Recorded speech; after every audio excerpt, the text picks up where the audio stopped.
De acordo com informações de uma alta autoridade do governo americano, a repórter Megan Cassellia, da CNBC Internacional, os Estados Unidos e o Irã assinaram um memorando de entendimento. O documento foi assinado eletronicamente no domingo e a expectativa agora é de que a cerimônia formal dessa assinatura ocorra, então, na sexta-feira, agora, dia 19. Os mercados comemoram esse acordo preliminar entre os países. O pacto prevê o fim das operações militares e a reabertura do Estreito de Hormuz na próxima sexta-feira, portanto. Ao mesmo tempo, o presidente americano Donald Trump participa da cúpula do G7 lá na França, que começou hoje. Para a gente entender o impacto desse encerramento das hostilidades, como isso reverbera também no encontro das maiores economias do mundo, eu converso agora ao vivo com Ricardo Luide, que é professor da Universidade Federal Fluminense, também especialista em Geografia e Relações Internacionais. Seja muito bem-vindo, professor. Obrigada por conversar conosco nessa tarde. Obrigado, Soraya. É um prazer estar aqui conversando com você e com toda a audiência do canal. Bom, professor, vamos lá, né? Esse acordo preliminar foi anunciado aí praticamente junto, né, com a abertura do G7 na França. Lembramos que a realidade geopolítica, né, acaba se impondo, ainda que esse tema da guerra, né, do Oriente Médio não seja a prioridade do encontro. Esse fato novo muda, de fato, essas dinâmicas, as prioridades do encontro das maiores economias do mundo hoje e como também aproveitar essa discussão até mesmo para levantar questões relacionadas a outra guerra entre Rússia e Ucrânia, por exemplo? Soraya, é importante essas questões, é importante a gente recuperar um pouquinho para chegar ao centro dessa questão, no que é esse encontro do G7, né? O encontro do G7, em tese, seria o encontro dos países mais ricos do mundo, mas isso é representativo de um outro momento do mundo, né? E acabaram ficando esses 7 países. O primeiro encontro do G7, ele foi em 75 na própria França, então é também bastante emblemático que o encontro atual esteja ocorrendo no mesmo país onde tudo se iniciou. E a França, então, recebe esse encontro novamente depois desses anos todos, e o mundo é bastante diferente. O mundo que a gente encontra hoje, ele já não é mais aquele mundo de quando esse G7 foi pensado. E entre as várias reformulações nesse mundo, está algo que a revista inglesa The Economist chamou de mudança do centro de gravidade da economia mundial. A gente vê cada vez mais a economia migrando para o eixo do Pacífico, a gente vê cada vez mais o centro das decisões econômicas mudando para a Ásia. E aí, nesse sentido, o encontro do G7 funciona ainda como um encontro de líderes de países muito importantes, mas que não têm a mesma capacidade de influenciar as decisões do mundo que já tiveram. Ainda são grandes lideranças políticas, econômicas, militares, mas com menos poder do que já tiveram, com um declínio relativo do seu poder. E aí a gente entra os outros atores, né? Entram outros atores internacionais nessa questão. A própria Rússia. A Rússia, embora não tenha feito parte desde o início do G7, já integrou o G7 e ela foi, né, no final dos anos 90, com o fim da União Soviética, ela passou a integrar o G7. Em 2014, com a anexação da Crimeia, ela deixou de fazer parte do G7. Então, o que esses países hoje eles vão começar a fazer nesses 3 dias do encontro? Eles vão tentar repercutir e, de alguma forma, mostrar o seu poder de influência ainda sobre as grandes questões internacionais. A grande questão internacional do momento é, sem dúvida nenhuma, o conflito entre Estados Unidos, Israel e Irã e a possibilidade de um acordo entre Estados Unidos e Irã, que vamos falar na sequência mais sobre isso. Israel não faz parte desse possível acordo. Então, isso também vai ter muitas repercussões e que talvez a cúpula aí, do G7 não consiga lidar da melhor forma possível com essas repercussões, embora a gente entenda que é realmente o tema que deve dominar boa parte das discussões. Agora, professor, o fato de ter acontecido já essa assinatura, né, ainda que preliminarmente, envolvendo as duas partes, né, principais dentro desse conflito no Oriente Médio, na tua avaliação, reduz até a possibilidade, porque a cerimônia oficial vai acontecer só na sexta-feira, né? Então, até lá, haveria-se aí um risco de que, de fato, não acontecesse uma assinatura formal, de que uma nova escalada do conflito pudesse acontecer. Te parece que isso diminui o risco pelas ambas as partes terem já assinado de forma preliminar esse acordo?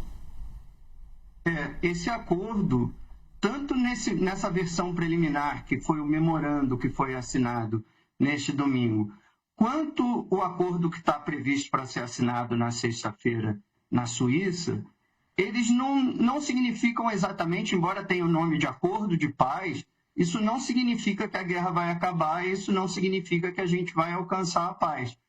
Mas é um encaminhamento muito interessante para a paz, e, principalmente, reorienta o papel dos Estados Unidos no conflito, porque o conflito não seria o mesmo sem a presença dos Estados Unidos. Então, a saída dos Estados Unidos, pelo menos em tese, desse conflito com o acordo, já ajuda a distensionar bastante a guerra, e isso, mesmo que Israel e o Irã continuem se atacando, a saída dos Estados Unidos já tem um efeito grandioso para o avanço da paz e tem um efeito grandioso, como a gente tem visto também, em relação aos mercados, né?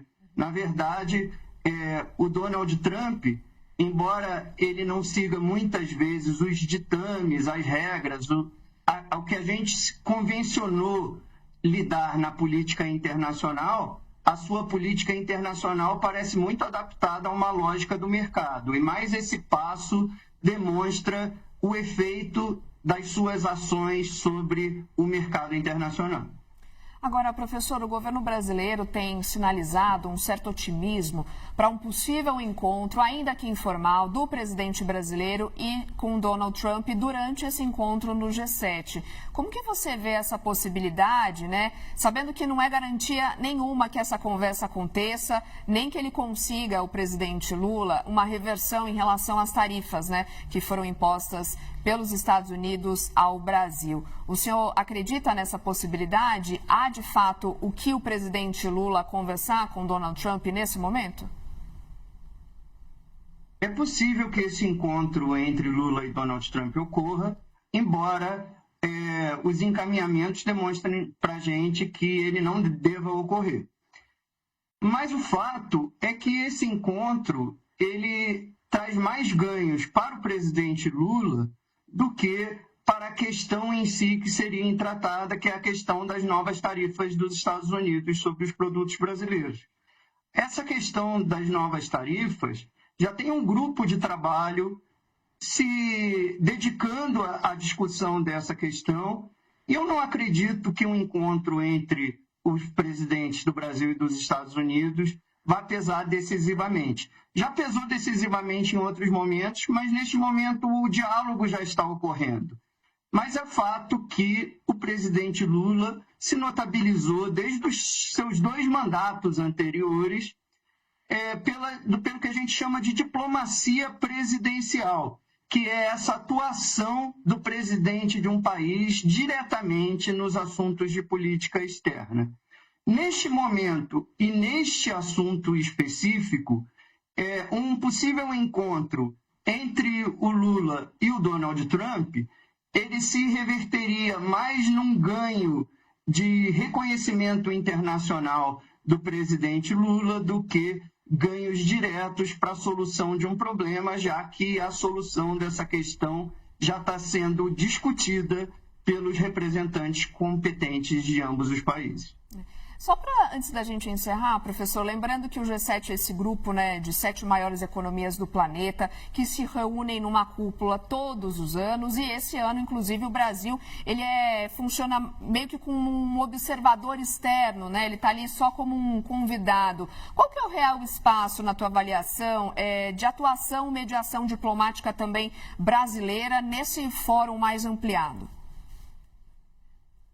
É interessante a gente retomar essa questão da diplomacia presidencial nessa questão que você trouxe, Soraya, só para fazer um comparativo. O presidente Fernando Henrique Cardoso foi o primeiro presidente brasileiro a se dedicar mais diretamente a isso que a gente chama de diplomacia presidencial. Depois, o presidente Lula elevou bastante, intensificou essa sua atuação. E aí os presidentes que seguiram, presidente Dilma, presidente Temer e presidente Bolsonaro, sequer participaram desse encontro do G7. Então, qual seria o peso e o papel do Brasil ao participar desse tipo de encontro, já que ele é um convidado dentre tantos outros, né? O peso e o papel de você acreditar no multilateralismo ainda, de acreditar numa solução negociada das grandes questões internacionais. E isso vai ao encontro do que é a diplomacia brasileira, do que é a política externa brasileira, que tenta participar das grandes questões internacionais, tenta negociar com múltiplos parceiros, tenta não ficar dependente de apenas uma parceria comercial e tenta se inserir internacionalmente, demonstrando que o Brasil é um grande ator internacional e comprometido com a solução pacífica das controvérsias internacionais. Resta ver se isso vai se efetivar nessa reunião. Um dado interessante sobre essas cúpulas do G7 também, Soraya, que a gente pode tocar, é que tem institutos que fazem a observação daquilo que foi conversado anualmente em cada cúpula e do quanto esses compromissos foram ou não cumpridos. Então, em 2025, né, no ano passado, a gente teve a última cúpula e desses compromissos que foram estabelecidos lá na cúpula de 2025, 80% dos compromissos foram cumpridos.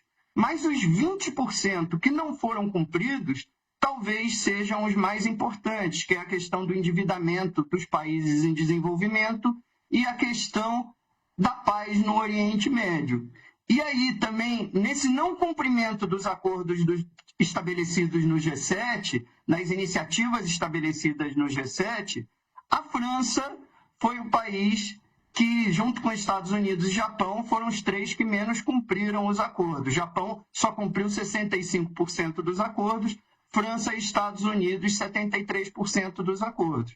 Então, uma cúpula dessa, né, uma cimeira, uma reunião dos grandes líderes, ela pode trazer bons encaminhamentos, boas perspectivas para a política e para a economia mundial, mas isso depende de um comprometimento desses países também com o multilateralismo. Isso depende do comprometimento geral com soluções pacíficas para os problemas globais.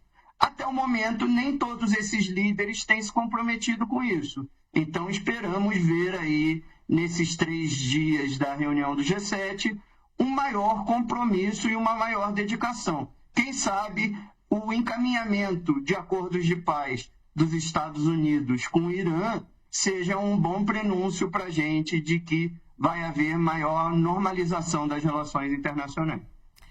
Conversamos com Ricardo Luide, que é professor da Universidade Federal Fluminense, especialista em Geografia e Relações Internacionais. Professor, agradeço mais uma vez a tua participação e disponibilidade. Um bom dia para o senhor, boa semana. Ótimo dia e boa semana.